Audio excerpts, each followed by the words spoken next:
important conversations from past seasons. Tonight, a chance to hear again how 4 Ontario chiefs work daily to resolve some of the intractable problems in their communities.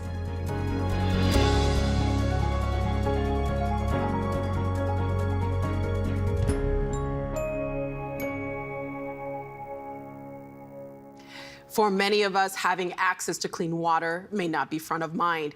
But as of this past May, there are 52 long-term drinking water advisories in effect in 33 different Indigenous communities.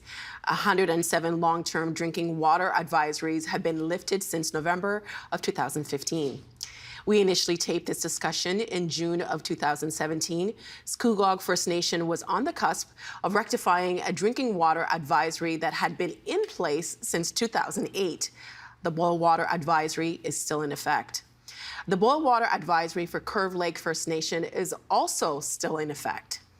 Within Indigenous communities, chief is a leadership position that can be inherited or elected, and some First Nations have both. Here is our conversation from 2017 with 4 chiefs from across Southern Ontario. I want to start off just going around the table here with each one of you individually to try to understand your particular part of our world a little better. And Chief Lynn, I'm going to start with you. Where is Chiging on Manitoulin Island? Chiging is in the heart of Manitoulin Island. It is one of 6 communities on the island. North Channel, North Channel, right? Georgian Bay. About halfway along. Beautiful location. It is beautiful, I'll grant you that. How many people are you responsible for? We have a membership listing of approximately 2,600 people, and it fluctuates 2,700 people. And what do you see as your mission as the chief of Chiging? To listen to the people, to serve the people to the best of my abilities, from babies to elders, and especially for those who are on their way to coming. Chief Mary, you ready to go? Yep. Where is your First Nation? Bosley First Nation is located on the southern tip of Georgian Bay, southern of Manitoulin Island. We have a population of approximately 2,500 members, 800 of which live in the community on the island. And what do you see as your mission as the chief? My mission, like Chief DeBosagay, is to listen to the people and do what I can to make it a better community.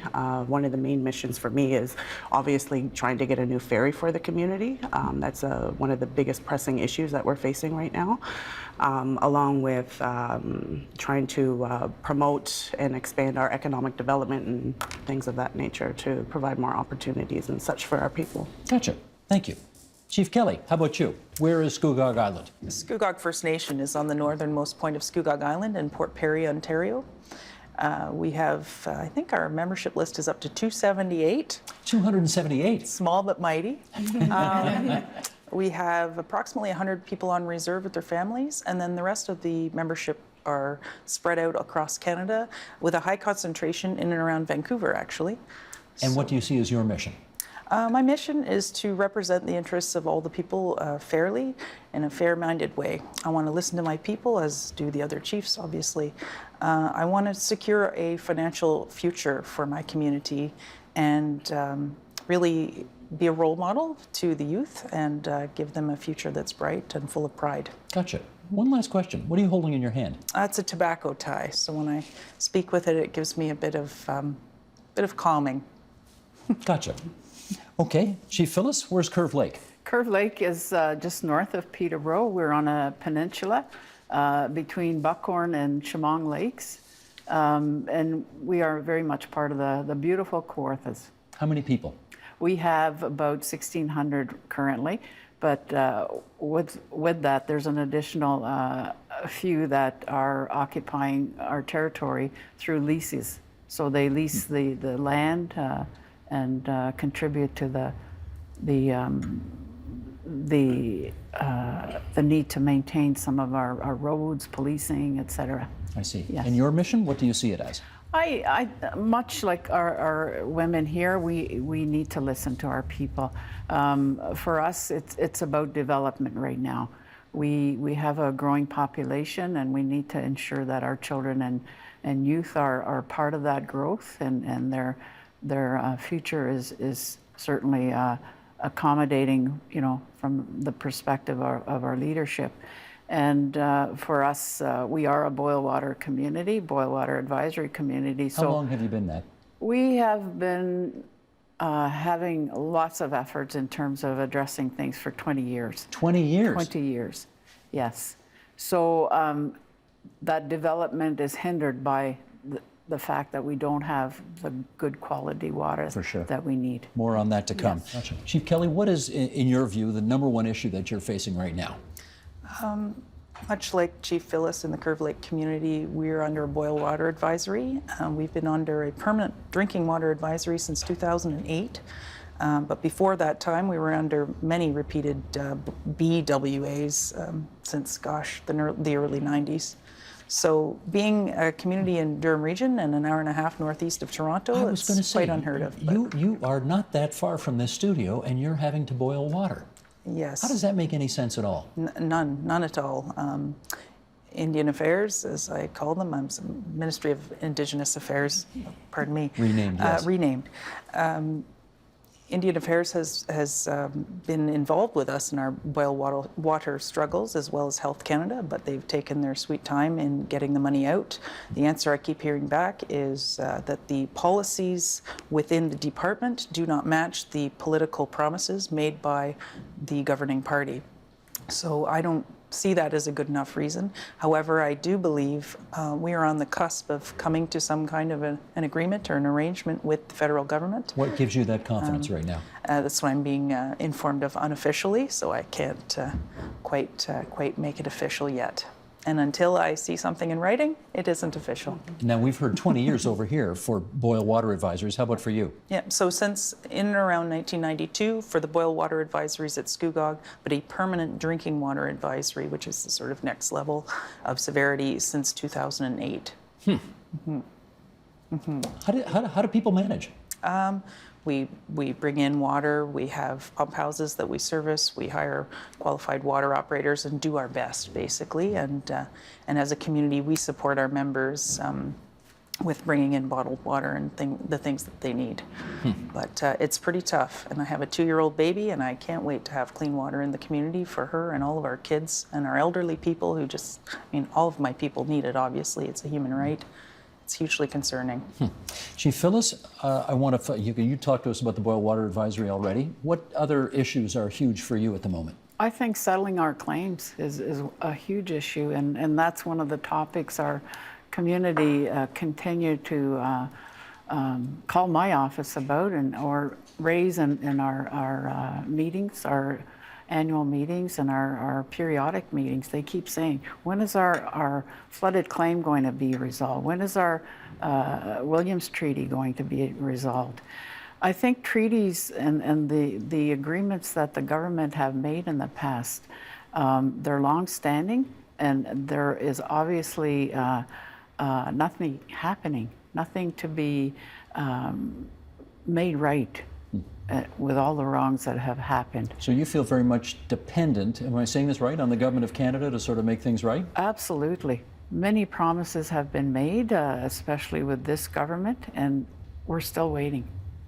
We absolutely need to have some of those supports in our community. Okay, I got to say, the conventional wisdom on the Trudeau government is, of course, they immediately said yes to all of the recommendations of the Truth and Reconciliation Commission. And, what I hear fed back to me frequently is the tone is much better. There is a minister who, is on the case and who cares. But you're saying we're still waiting to see evidence.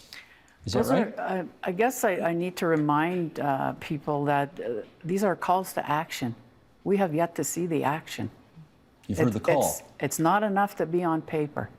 We need to see the results of those recommendations. You say flooding has been an issue for you? Flooding has been an issue. How did that happen in the first place? The Trent Severn Waterway System, again, a Canada initiative. So islands that belong to Scugog First Nation, Hiawatha First Nation, and Curve Lake First Nation have been flooded. And while that was settled, our mainland, our community, has lost, quite a bit of acreage around its prime area. So a mega project of Canada flooded your land. Yes. And you have been without compensation for that so far? Correct. So you'd like to see that dealt with tout suite. Absolutely. Gotcha. Okay, Chief Mary, how about you? Well, let me get more direct here.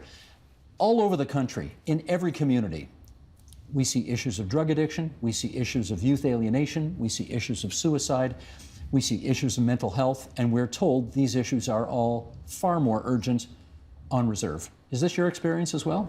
Yeah, I think you know, a lot of the communities share a lot of those types of problems. You know, and it's not the easiest thing to, you know, to try and resolve overnight. You know, like things aren't going to happen, you know, just like that. You know, we can do what we can as leadership to try and drive that particular agenda, but really it comes down to the entire community and wanting to make that change and try to address the root causes of those issues and tackle them. Do you see that there? Do you see that desire there to address the root causes? Absolutely, absolutely. Our actually our youth council is very active in, you know, trying to promote that, and they've recently contacted the We Matter campaign to come and facilitate a workshop in our community to do that. The We Matter campaign is fairly new. I think it's about a year old, but it was started by a couple of kids from Hay River, Northwest Territories, and they just go out and they try to promote life promotion. Is what they do. Yeah, they get all kinds of, like, I guess they have videos and stuff like that that they promote and share with Indigenous youth across the country. And what they're doing now is, from what I understand, is they're going into communities and actually training other youth within those communities to host these types of workshops so that they can carry those out in the region. So it's pretty good, and I think having youth driving that is important. Okay, let's talk. Youth listen to youth, so Indeed, yeah. indeed. Chief Linda, let's talk economy. 2,500 people in your part of the province. What do they do for a living? We actually have a high unemployment rate.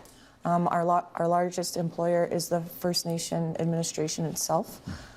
We have a band-operated school, which employs a significant amount of individuals as well. The economy on Manitoulin Island is very poor. In earlier years, it was an economy based on tourism. Obviously, we're on an island and only have one bridge for access. One bridge and one ferry. 24 hours or 12 months a year, and a ferry for 4 or 5 months a year. Mm-hmm. And with the economy in general, the Canadian and American economy, which used to drive the tourism on Manitoulin Island, has declined over the years. So we face, you know, we're starting to face significant poverty levels. I think when we talk about economy, we have to look back at where we came from to where we are at today. History of my community was, our economy was vast with fishing, making maple syrup, making sugar, some forestry. Any of that still happen? Very minimal, very minimal. Our land base is very small, so we don't have the land to do those economic ventures. Now here's the thing, if things aren't working well in a particular community, they leave, they go somewhere else where there is work. And that's been a story of many people over the years. Because of your attachment to the land, that's not an option for you, right? No. So you got to make it work where you are. That's right. How tough is that to do? It's tough. Our traditional territory is very large, but our community can't just pick up and go there. History tells us that Manitoulin Island was once to be a reserve for the Indians, the whole of Manitoulin. When the settlers came and found good farming land, good access to the Great Lakes, that's when Indian Affairs came in again, and the superintendent at the time signed a treaty with the First Nations. And the history of that treaty is that there was a huge miscommunication. My family is a signatory to that treaty, and our oral history tells us that what was communicated then on that paper was not communicated verbally. So you have two nations, one that is fluently Ojibwe, Odawa, Potawatomi dialect speaking Anishinaabeg, to a English speaking country. So our understanding was we will we will live in peaceful coexistence with each other. And you can come and live with us, but you cannot dig deeper than the depth of a plow. And in exchange of that, the Crown will ensure that you and your families for generations to come will be taken care of. And I guess you're still waiting for that treaty to be made good on. We're still waiting. Still waiting. How many years? You know, since the beginning of time, since the arrival, Steve. Multiple generations. Multiple 300 generations. years. Something like that, eh? Even more than that, right? When we look at the land base of Canada, particularly here in Ontario, my family history tells me that my family was involved from Lake Superior right down to Lake Erie, Lake Ontario. That's where they traveled. So That's a lot. it's huge. Gotcha. Chief Kelly, you got a casino near you? Yes. You got any Yes, we interest in do. that casino? We did. And? I'll explain a little bit, if Sure. I may. The casino opened its doors in 1997, Which and one? originally the Great Blue Heron Charity Casino. Feel free and come and spend some time there. It opens its doors in 1997, and it was originally a hybrid facility. So the OLG had, I think in 2000 they brought their slot machines in. They conducted and managed the slot machines, and the Mississaugas of Scugog Island First Nation proudly conduct and managed the table games.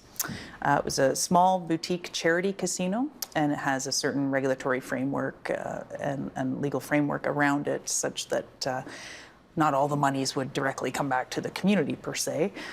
We proudly struck up a charity and chose to opt for the charitable model in 1997. 100% of my community wanted the charitable model, and we struck up a charity that's basically the board was made of our members, and it has given away, since 1997, I think it's over, at least over, I think 2 million, 2.5 million into the Durham region and local economy. So that is something, a point of pride for my community. But I've been mindful of the fact that, people probably wonder, well, why, if you have a casino, wouldn't you have clean water? And that's a valid question, one that I've been scratching my head about since coming on council. But to be honest, the Crown was a fiduciary duty, which we obviously choose to make the Crown uphold, and we've been working with the federal government in that vein. I don't have the expectation necessarily that the federal government would pay for our entire water treatment facility. I've been wanting to work with them, and in order to do that, I've had to conduct various studies and testing over time to gather data to satisfy their policies, and that has taken decades to do, and was started before I became chief and really got underway, I would say, in 2014. So in 2014, we started the studies, and again, I'm hopeful we're on the cusp of clean water.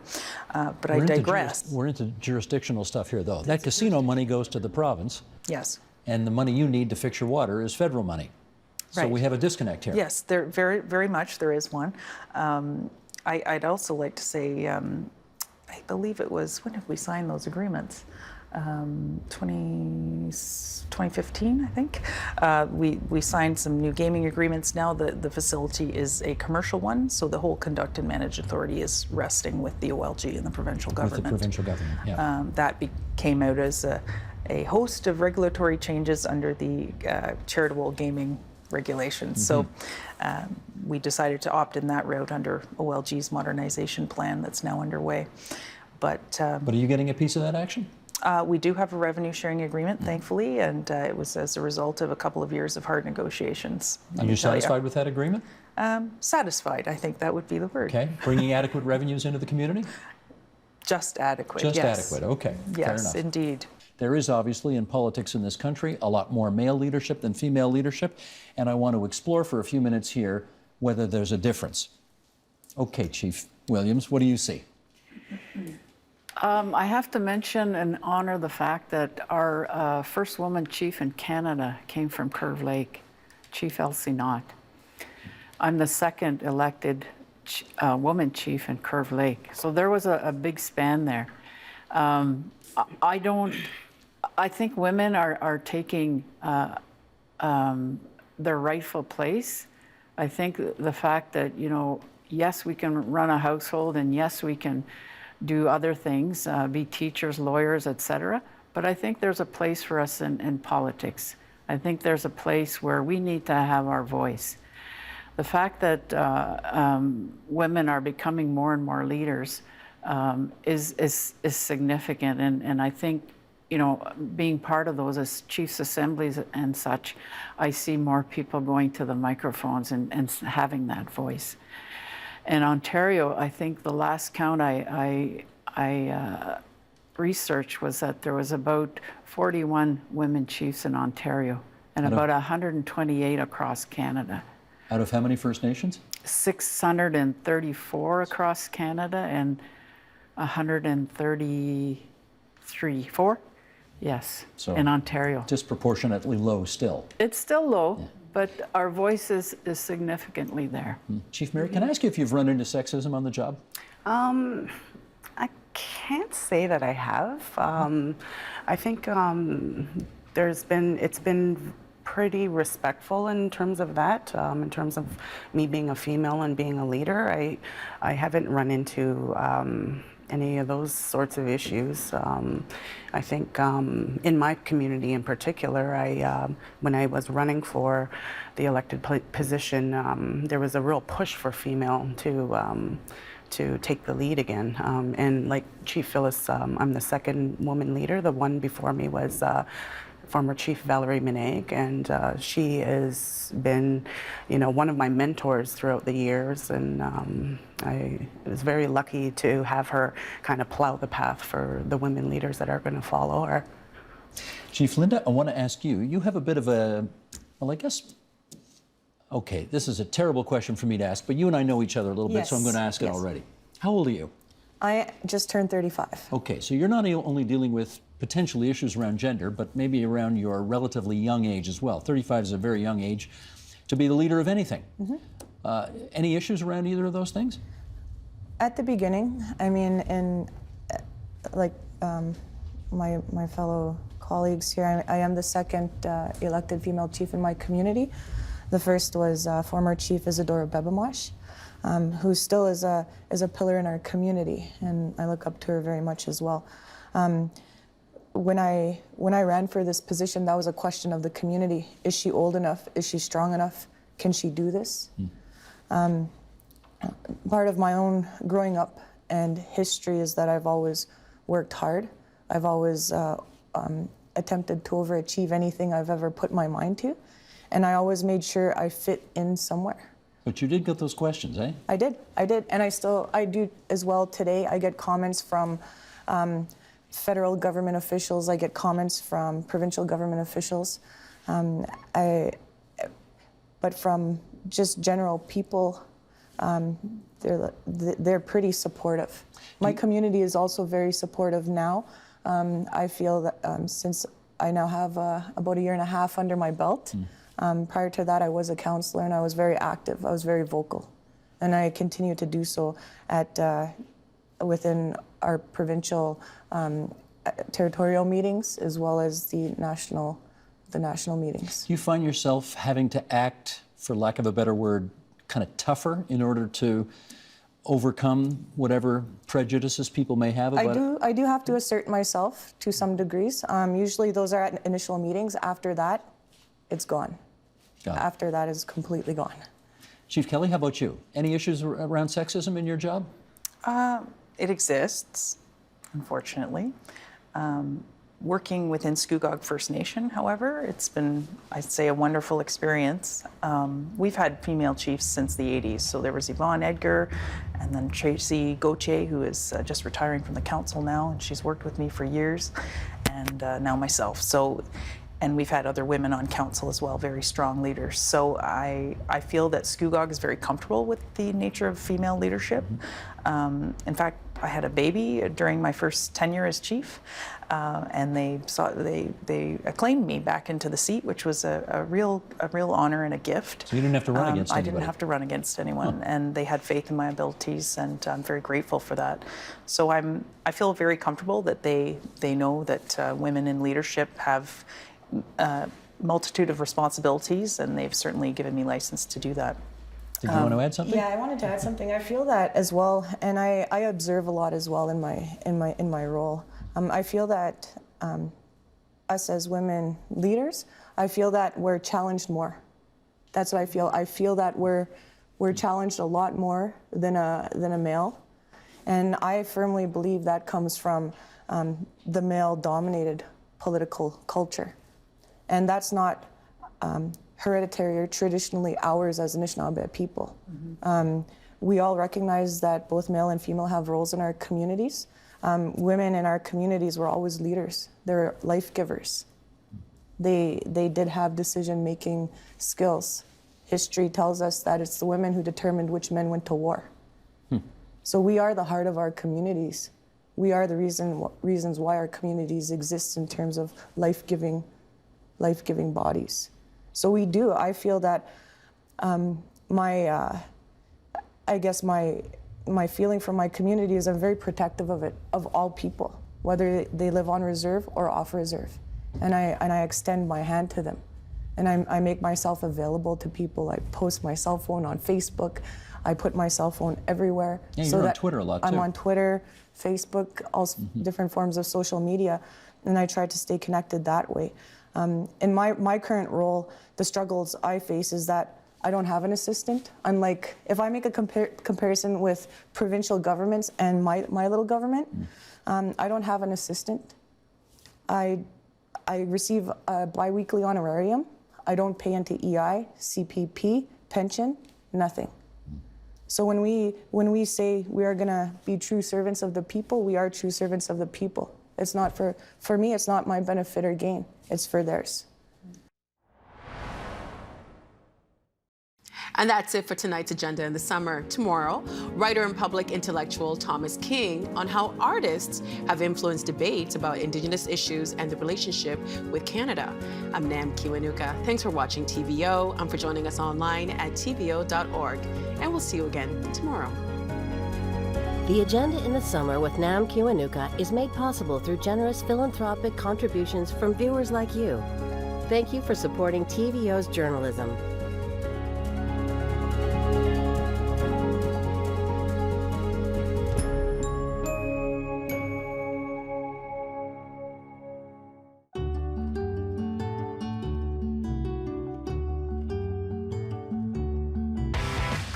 Take two politicians She's from Brampton Center. I'm from Mississauga Center. with opposing points of view Really want to try to push this government to do better. We spend so much money on healthcare bureaucracy. and send them on a blind date to debate hallway medicine. We need to make sure there are real investments, Natalia.